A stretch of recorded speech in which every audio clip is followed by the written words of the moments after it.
A huge chunk of the money leaving your bank account every month isn't being spent on things you actually need or even things you truly want. It's being spent to fix a feeling that hits you the second you see someone else doing better than you. Comparison isn't just an emotional issue, it's a silent financial leak. Today, we're looking at how comparison quietly drives our spending habits, why our brains fall for it, and how to stop letting other people's lives drain your wallet. To really understand why comparison keeps people broke, we have to look at what it actually costs over time. We often think of overspending as a big, dramatic decision, like buying a sports car on impulse or booking a luxury vacation out of nowhere. But that's rarely how comparison works. Instead, it operates through small, quiet nudges. It's upgrading your phone a year early because a coworker got the new model. It's ordering an expensive cocktail at dinner when you would have been totally happy with water, just so you don't feel out of place. It's buying designer gear because everyone at your gym seems to have it. On their own, none of these purchases look catastrophic, but when you add them up over months and years, you aren't just losing cash, you're losing compound growth. Every dollar spent trying to signal status to people who aren't even paying attention, there's a dollar that could have been earning interest, buying index funds, or paying off debt. Over a decade, those small, comparison-driven purchases can easily cost you tens of thousands of dollars in lost wealth. So why do we do this even when we know better? The truth is, your brain evolved to care deeply about status. For thousands of years, being left behind by your tribe meant real physical danger. In modern society, that survival instinct gets hijacked by curated social feeds and constant advertising. Think about how subtle the triggers are. You're having a perfectly fine week. You like your car, your apartment is comfortable, and your budget is on track. Then, someone in your group chat posts about their recent promotion, or a friend casually mentions they just put a deposit down on a house. Notice what happens in your mind in that exact second. Nothing in your actual physical life changed. Your car didn't suddenly break down, your apartment didn't shrink, but psychologically, your baseline shifted. Suddenly, your content state feels like falling behind, and because spending money gives us an instant sense of progress, we use our wallets to try to close that psychological gap. This becomes dangerous when you start using credit to fund that gap. That's how people fall into comparison debt. We live in an economy designed to make debt look like wealth.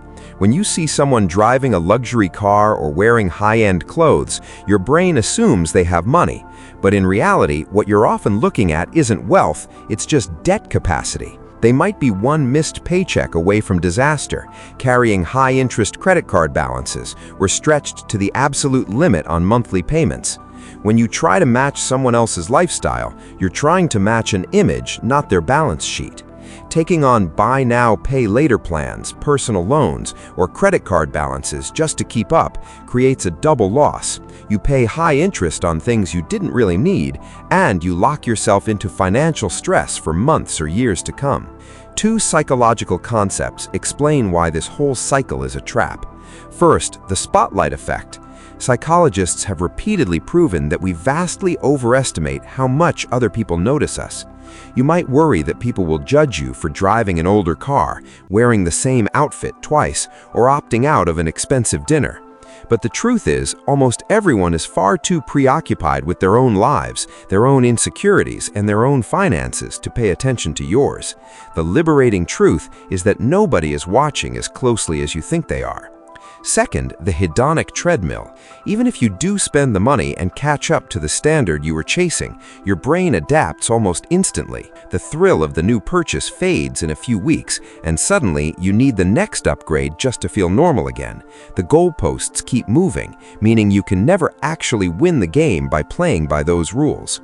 If you think this trap disappears when you earn more money, look at people making six figures who still live paycheck to paycheck. The scale changes, but the behavior stays identical. The person with a $50,000 income compares themselves to the person making $80,000. The person making $100,000 looks at the neighbor making $250,000. The millionaire looks at the multimillionaire. It is a game with no final level and no winner. Every single person in that chain is spending money to impress someone above them who is busy looking at someone else. So how do you actually break free from this cycle? It starts by realizing you don't need to stop evaluating your progress, you just need to change your benchmark. Comparing yourself to other people is useless because you only see their highlight reel, never their debts, stress, or secret help. The only meaningful metric is comparing your current self to your past self. Ask yourself if you're more financially stable than you were a year ago.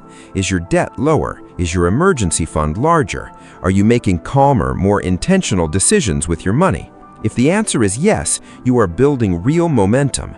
Audit your daily spending and ask yourself one simple question before buying something.